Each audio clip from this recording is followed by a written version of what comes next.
The rain hammered against the floor-to-ceiling glass of the penthouse, turning the panoramic view of the city into a blurred watercolor of gray and electric neon. Inside, the silence was heavy, pressurized, like the air inside a submarine deep underwater. Minho sat behind his expansive mahogany desk, the surface cluttered with documents that could topple governments and financial ledgers that detailed the dark underbelly of the shipping industry. He was a man who had built an empire on the ruins of his father's failures, a man who had learned the hard way that a smile was often just a baring of teeth before the bite. To the outside world, he was an untouchable tycoon, a prince of industry with a reputation for ruthlessness. To his enemies, he was a ghost who struck without warning. But tonight, he was simply a tired man consumed by paranoia. His head throbbed with a migraine that had been building since the board meeting 3 days ago, a relentless drumbeat behind his eyes. He rubbed his temples, his fingers brushing against the cold steel of the watch on his wrist, a Patek Philippe worth more than the building across the street. He unclasped it, the metal clinking sharply against the wood, and set it down next to a thick, unsealed envelope of cash. It was a trap. It was always a trap. Minho's eyes flickered to the surveillance monitor embedded in the surface of his desk. On the screen, a figure moved through the hallway. It was the new maid, Kemi. She had been with the household for 3 weeks, a placement from a high-end agency that swore by her discretion, yet Minho trusted no one. The last discreet housekeeper had been planting listening devices for a rival syndicate. This new woman, Kemi, was an anomaly. She was 25, with skin the color of deep obsidian and a grace that seemed out of place in a service uniform. Her dark blue dress was immaculate, pressed to a military standard, and she moved with a quiet efficiency that unnerved him. She was too perfect, too silent. In Minho's world, silence usually meant someone was hiding something. He watched her on the screen as she adjusted a vase in the hallway, her movements precise, almost rhythmic. She didn't look around. She didn't check her phone. She simply worked. It agitated him. He needed to know if the armor was real or if she was just another vulture waiting for the carcass. He needed to break her facade. He looked at the watch. He looked at the cash. He looked at the half-empty tumbler of whiskey. It was time for the test. He would feign a narcotic sleep, the kind of deep, vulnerable unconsciousness that screamed opportunity to anyone with greed in their heart. He shifted in his leather chair, angling his body to look as though he had collapsed from exhaustion, his head resting on his folded arms, face turned slightly toward the door so he could watch through the slit of his eyelids. He slowed his breathing. 1, 2, 3. He waited for the door to open. He waited for the betrayal he was certain would come. The door handle turned. The sound was a whisper of brass against brass, followed by the soft hydraulic hiss of the heavy door swinging inward.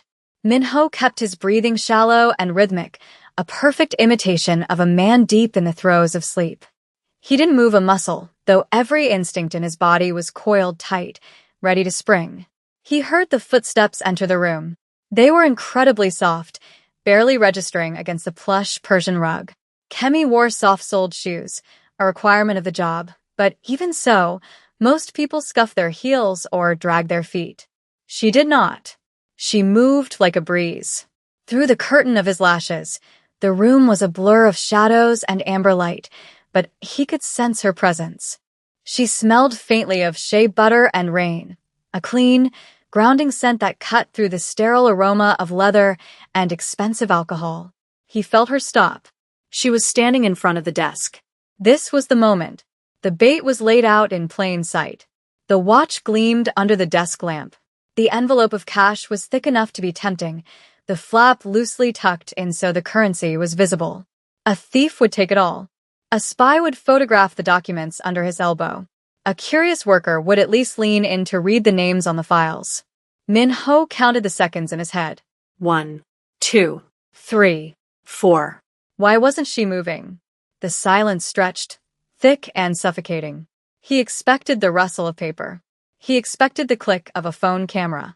Instead, he heard a soft sigh, not of greed, but of something else, something that sounded dangerously like pity. Minho felt a shift in the air pressure near him. She was moving closer. His heart hammered against his ribs, a traitorous drum in the quiet room. He prepared to grab her wrist, to twist it behind her back, and demand to know who sent her. He imagined the interrogation, the cold satisfaction of being right. But then, the movement stopped. She wasn't reaching for the watch. She wasn't reaching for the money. The shadow of her hand passed over the desk lamp. The harsh, glaring light that had been beating down on his closed eyelids suddenly vanished, replaced by a soft, diffused glow. She had tilted the shade away from his face. The relief to his migraine was instantaneous, a physical cooling of the fire in his brain. Minho froze. This was not the script. This was not the sequence of events he had calculated. He remained perfectly still, his mind racing to reevaluate the threat level. Then, he felt a gentle tug at the sleeve of his suit jacket. Her fingers were cool and dry. She wasn't checking his pockets. She was carefully, painstakingly lifting his arm to slide a coaster under the condensation-slicked whiskey glass he had left perilously close to his elbow. She did it with the focus of a bomb disposal expert, ensuring not a single drop spilled, ensuring the glass didn't make a sound against the wood. Why? Why would she care about a water ring on a desk he owned? Why would she dim the light for a man she barely knew? Then came the moment that shattered his defenses completely. He heard the rustle of fabric, but it wasn't coming from the desk. It was coming from her own person. He risked opening his eyes a fraction of a millimeter more. Kemi was unbuttoning the thick, knitted cardigan she wore over her uniform, a personal item, likely meant to guard against the aggressive air conditioning of the penthouse. She slipped it off, revealing her bare arms to the chill of the room. With a movement that was almost reverent, she stepped around the desk. She didn't look at the confidential files.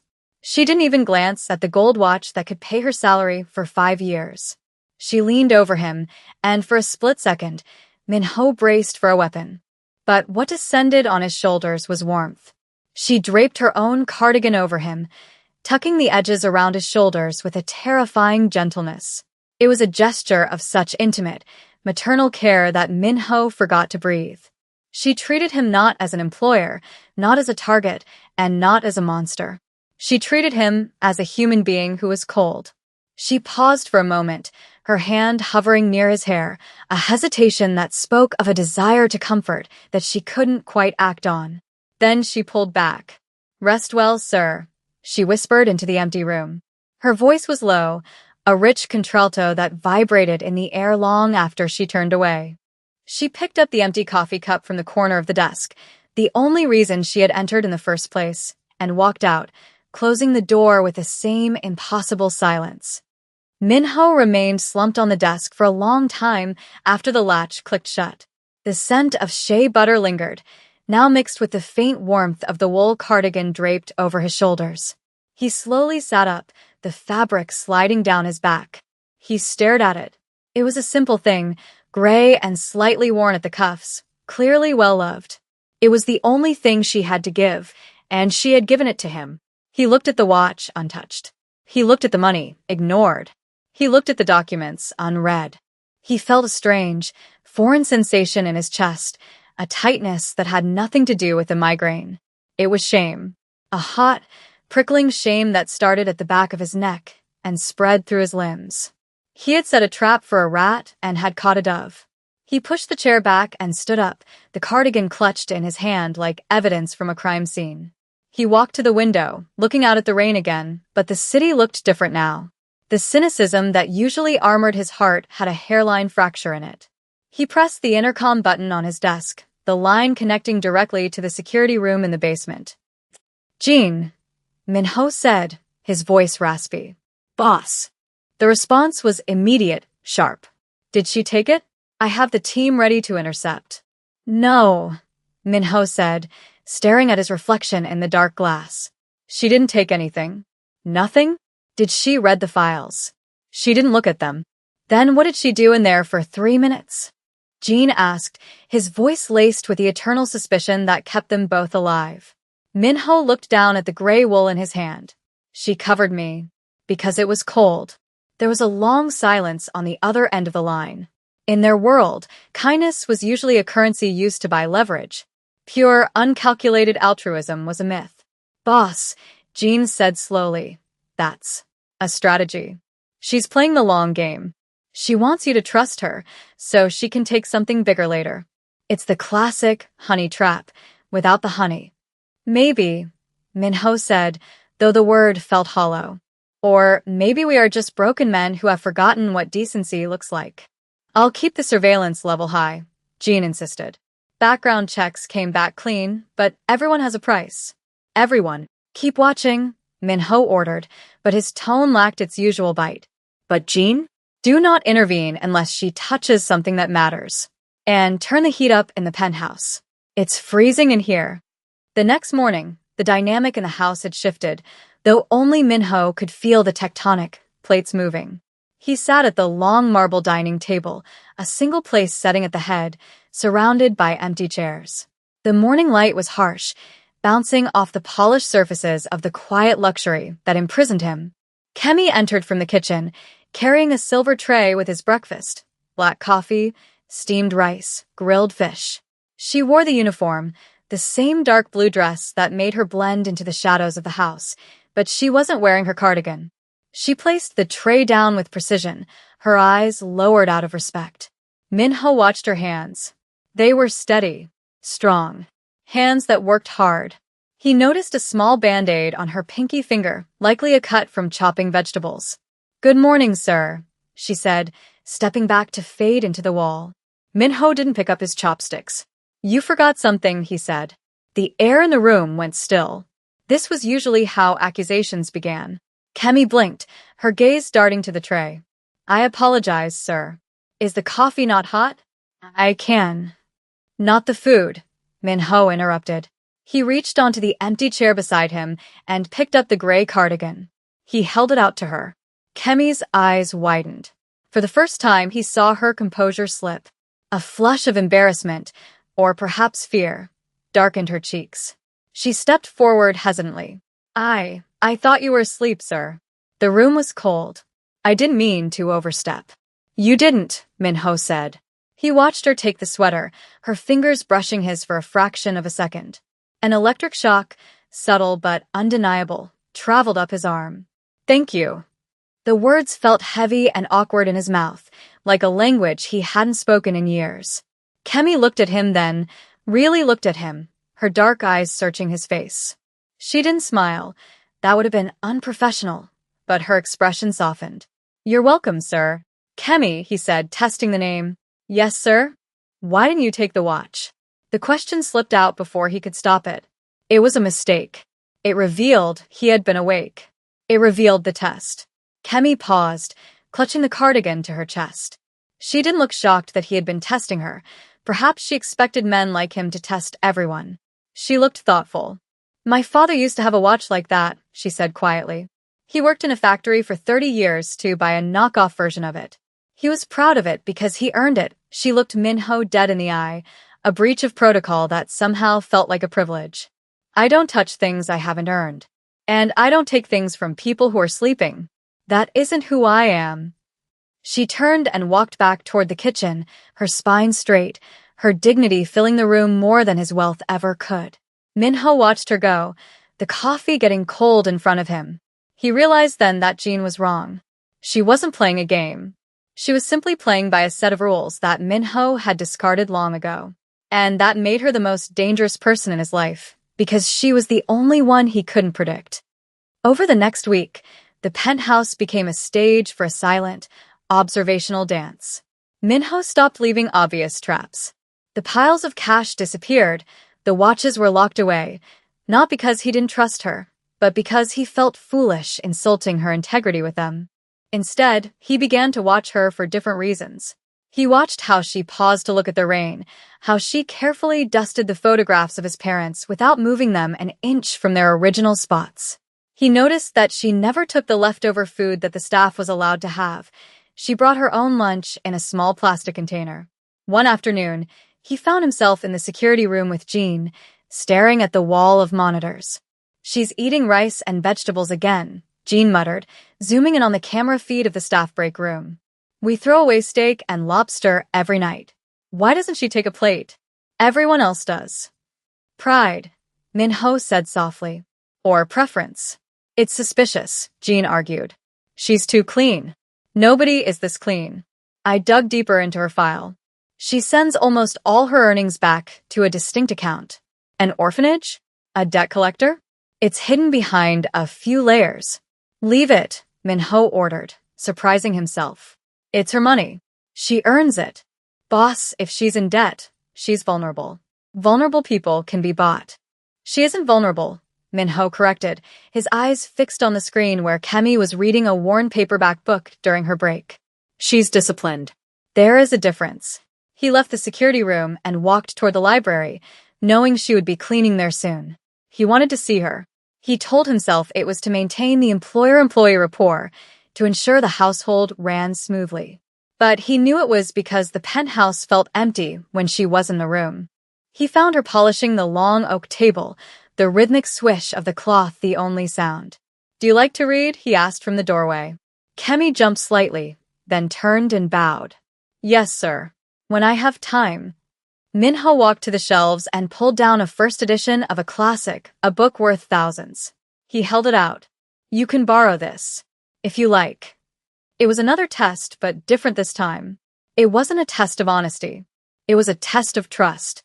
He was offering her something he valued, waiting to see if she would accept the connection. Kemi looked at the book, then at him. Her eyes were guarded. I couldn't, sir.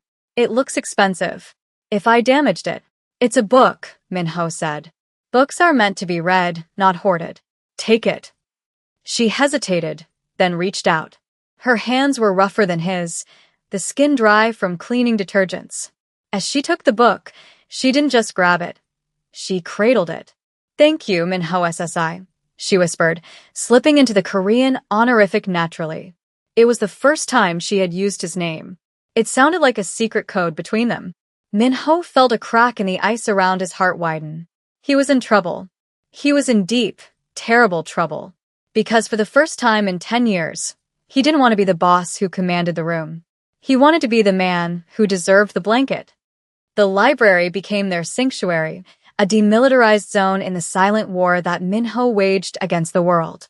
For weeks, the dynamic shifted with the subtlety of a glacier moving, imperceptible in the moment, but landscape-altering over time.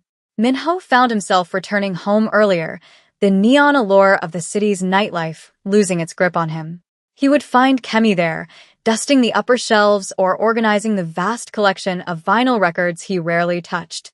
She had finished the first book he lent her and had returned it with a small note tucked inside, written in elegant, looped cursive, thanking him for the escape it provided.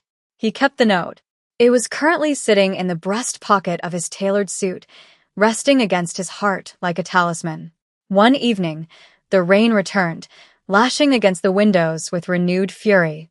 Minho sat in his armchair, a glass of water replacing his usual whiskey, watching Kemi carefully polish the brass lamp near the window. The silence between them wasn't heavy anymore. It was companionable, a shared frequency that excluded the violence of his business and the hierarchy of his household. He noticed the way the lamp's light caught the high curve of her cheekbone and the steady, calm focus in her eyes. She was a woman who found dignity in labor, but Minho was beginning to see that her spirit was too vast for the uniform she wore. He cleared his throat, the sound startlingly loud. What did you think of the ending? He asked, referring to the novel. Kemi stopped her work, turning to him with that now familiar mixture of respect and guarded curiosity. I thought it was sad, sir, she said softly. He waited too long to speak. By the time he was brave enough, the season had changed. Minho looked at her, really looked at her, and felt a phantom ache in his chest. Cowardice comes in many forms, he replied, his voice low. Sometimes silence is the greatest cowardice of all. Kemi held his gaze for a second longer than was proper. And sometimes, she countered gently, silence is the only shield we have. It was a moment of terrifying clarity for Minho. He realized he didn't just admire her integrity, he was captivated by her mind. He wanted to cross the room. He wanted to take the polishing cloth from her hand and tell her that she didn't have to shield herself from him. But the chasm of their stations was wide, and he was terrified that if he tried to build a bridge, he would only drag her down into his darkness. So he stayed in the chair, gripping the armrests, contenting himself with the sight of her, a beautiful, unreachable star in his orbit. The fragile peace of the penthouse was shattered on a Friday night, the night of the annual syndicate gala. It was an event Minho could not avoid, a display of power and alliances where attendance was mandatory for survival. The penthouse was transformed from a quiet sanctuary into a bustling stage for the city's elite. Waiters in white coats swarmed the floor, and a string quartet played in the corner, the music barely audible over the roar of conversation and the clinking of crystal. Kemi was assigned to the coat check and service support, keeping her on the periphery, which Minho had personally arranged to keep her away from the prying, predatory eyes of his associates. However, chaos has a way of finding the innocent. Among the guests was Chiron, the daughter of a rival shipping magnate, a woman whose beauty was as sharp and cold as a diamond, and who had long harbored a bitter resentment toward Minho for rejecting a marriage alliance years prior. She swept through the room in a gown that cost more than Kemi would earn in a lifetime, her eyes scanning for weaknesses. When the evening was winding down, and the air was thick with cigar smoke and fatigue, a shrill scream cut through the music. Chiron stood near the hallway, clutching her wrist, her face a mask of performative horror. "My bracelet," she shrieked, the room falling into a hush. "The emerald cuff. It's gone." Her eyes darted around the room before locking onto Kemi, who was quietly collecting empty glasses from a side table near where Chiron had been standing moments before. "You." Chiron pointed a manicured finger, the accusation flying like a dagger. "She was hovering around me all night. I felt her brush against me." The room turned. Dozens of eyes, cold and judgment-filled, landed on Kemi. Kemi froze, the tray in her hands trembling slightly, but she did not drop it. She stood tall, her face composed, though Minho could see the terror vibrating in the tension of her jaw. "I did not touch you, ma'am," Kemi said, her voice steady but quiet. "I have not taken anything." Chiron laughed, a cruel, brittle sound. "That's what they all say. The help always has sticky fingers. Look at her. Look at where she comes from. She probably has a dozen starving relatives waiting for a payout." The insult was not just personal, it was racial, classist, and designed to dehumanize. The air in the room grew toxic. Minho, who had been across the room speaking with a senator, felt a cold rage flood his veins, colder than any ice, sharper than any blade. He set his glass down. The sound of the heavy crystal hitting the table echoed like a gunshot. Minho moved through the crowd, the sea of wealthy bodies parting for him as if he were Moses. He didn't look at Chiron. He looked only at Kemi. She was standing alone, isolated in a circle of accusation, clutching the tray like a shield. She looked ready to endure this, resigned to the fact that the world was unfair. That resignation broke Minho's heart more than her fear would have. He stepped into the circle, placing himself directly between Kemi and Chiron, his back to the accuser. "Are you all right?" he asked Kemi, his voice ignoring the room, ignoring the guests, focused entirely on her. Kemi looked up at him, her eyes shimmering with unshed tears. "I didn't take it, Minho SSI," she whispered, the honorific slipping out in her distress. "I know," he said. He turned slowly to face Chiron. His expression was terrifyingly blank. "You are accusing a member of my household of theft," he stated, his voice devoid of inflection. "In my home." Without proof, Chiron faltered, sensing the danger radiating from him, but her pride pushed her forward. "The proof is that it's gone. Search her. If she has nothing to hide, let security strip search her right now." The crowd murmured in agreement, the bloodlust of the wealthy hungry for a spectacle. Jean, the head of security, stepped forward uncertainly, looking to Minho for a command. Kemi began to set the tray down, her hands shaking, preparing to submit to the humiliation to save her job. "I will allow it," she said, her voice breaking. "If it proves my innocence." "No." Minho's voice cracked like a whip. He stepped closer to Chiron, towering over her. "No one touches her. Not a single person in this room touches her." He reached into his own pocket, not to retrieve the bracelet, but to retrieve his phone. He tapped the screen and held it up. It was a live feed from the hallway security camera, rewound 2 minutes. The footage clearly showed Chiron unclasping the bracelet herself, slipping it into her own clutch purse, and then walking into the room to stage the scene. A gasp rippled through the crowd. "You are bored," Minho said, his voice dripping with disdain. "You wanted drama. You wanted to hurt someone you view as beneath you to make yourself feel tall." He stepped closer, invading her personal space. "But she is not beneath you, Chirin. She has more honor in her little finger than you have in your entire lineage." He gestured to the door. "Get out. And take your friends with you. The party is over." The exodus was swift and awkward. The guests, sensing the volatility of their host, scattered like roaches when the lights turn on. Within 20 minutes, the penthouse was silent again, save for the hum of the air conditioning and the distant city noise. The staff retreated to the kitchens, sensing this was a moment for the master of the house to handle alone. Minho found Kemi on the balcony, staring out at the skyline. The rain had stopped, leaving the air crisp and cold. She was hugging her arms, shivering, not from the temperature, but from the adrenaline crash. Minho walked out, taking off his suit jacket as he moved. He didn't ask permission this time.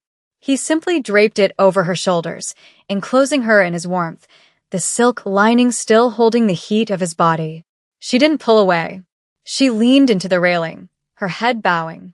"Thank you," she whispered. "You didn't have to do that. You made enemies tonight." "I made the right enemies," Minho replied, standing beside her, close enough that their arms brushed. "I should have done it sooner." He turned to face her, his hand reaching out to hesitate near her elbow. "Kemi, why do you need the money? The agency said you send everything away. Is it debt?" Kemi looked at him, her defenses finally crumbling under the weight of his kindness. "My sister," she confessed, the words spilling out. "She is sick. Back home. The treatment is expensive. I am the only one who can work. That is why I can't lose this job. That is why I swallow my pride." She looked up at him, tears finally spilling over. "I am not a thief, Minho. I am just a sister who is afraid." Minho felt a crushing weight in his chest, a mixture of immense respect and a desire to burn down the world that had frightened her. He reached out, his thumb gently brushing the tear from her cheek. His skin was rough against hers, a contrast of textures that felt electric. "You are not a thief," he murmured. "You are the only honest thing in my life." He stepped closer, his body shielding her from the wind. "Your sister. She will be taken care of. Tonight. I will have Jean arrange the transfer. Not as a loan. Not as charity. But because you have saved me in ways you don't understand." The distance between them vanished in the days that followed, replaced by a quiet, burning intensity. It was a romance devoid of grand, sweeping physical gestures, but saturated with emotional intimacy. Minho no longer ate alone. He insisted she sit with him for tea in the afternoons, under the guise of discussing household matters that quickly turned into discussions about philosophy, childhood, and dreams. He learned she wanted to be an architect, that she looked at buildings and saw the bones of them, the way they held people. He saw the sketches in her notebook, complex and beautiful structures that proved her genius was being wasted on polishing his floors. The tension in the house wasn't fear anymore. It was the magnetic pull of two people who desperately wanted to be together, but were bound by professional lines. One evening in the library, Minho broke the line. He placed a document on the table in front of her. It wasn't a contract for cleaning. It was an admission letter to the most prestigious architecture program in the city, fully paid, with a stipend that covered her living expenses and her sister's medical bills. Kemi stared at the paper, her hands covering her mouth. "I can't accept this," she gasped. "This is too much. I can't be bought. It is not a purchase," Minho said, his voice fierce. He walked around the desk and stood before her, taking her hands in his. It was the boldest he had ever been. He held her calloused fingers in his smooth palms, a union of two different worlds. "I am not paying you to stay, Kemi. I am paying for you to leave." She looked up, confused and hurt. "You want me to leave?" "I want you to be free," he corrected, his voice cracking with the effort of letting her go. "I cannot keep you here, serving me, wearing that uniform, while I know what is in your mind. It is a crime against who you are. Go. Learn. Build your skyscrapers." He squeezed her hands. "And when you are standing on your own feet, when you are my equal in the eyes of this stupid, blind world, then come back." If you want it, Kemi looked at him, the tears flowing freely now. She understood. He was breaking his own heart to ensure she didn't have to break hers to be with him. She raised his hand to her cheek, pressing her face against his palm. I will come back, she promised, her voice a vow. I will build a door that leads straight to you. 2 years passed. The penthouse remained the same, a glass fortress above the clouds, but the silence inside was different now. It was a waiting silence. Minho had kept his word. He had watched her from afar, never interfering, never checking up on her like a jailer, but reading every report of her academic success with a pride that bordered on paternal, yet burned with a lover's patience. He had changed too. The syndicate was legitimizing, moving into clean energy and construction, guided by a man who no longer wanted to live in the shadows. On a rainy Tuesday, much like the one where they had first truly met, the intercom buzzed. Guest in the lobby, sir. Jin's voice came through, sounding amused. Says she has an appointment, Minho frowned. I have no appointments. I think you'll want to take this one. Minho stood up, his heart doing a strange, forgotten flutter in his chest. He walked to the elevator doors, which opened directly into the penthouse. He smoothed his suit jacket, checking his reflection. He looked older, tired, but softer. The bell dinged. The doors slid open. Kemi stood there. She was not wearing the dark blue uniform. She was wearing a structured cream coat, elegant and professional, holding a portfolio case. Her hair was styled differently, commanding and chic. She looked like a woman who owned the room. But when she saw him, the professional mask slipped, and the warmth of the girl who had covered him with a cardigan flooded her face. She stepped into the room, the click of her heels sharp and confident. She stopped exactly where she had stood that first night, in front of his desk. She didn't say a word. She simply reached into her bag and pulled out a small box. She placed it on the desk. Inside was a watch, simple, elegant, bought with her own money. I earned it, she said, her smile breaking like sunrise. And I thought you might be cold, Minho laughed, a sound that released 2 years of held breath. He walked around the desk, ignoring the watch, ignoring the space, and stopped inches from her. He didn't touch her, not yet. He just breathed her in shea butter and rain. And now, success. Welcome home, Kemi, he whispered. She closed the gap, resting her forehead against his, her hands coming up to grip the lapels of his jacket. I told you, she murmured, her eyes closing as his arms finally wrapped around her waist to pull her in. I don't break my promises outside. The rain washed the city clean, but inside, there was only warmth.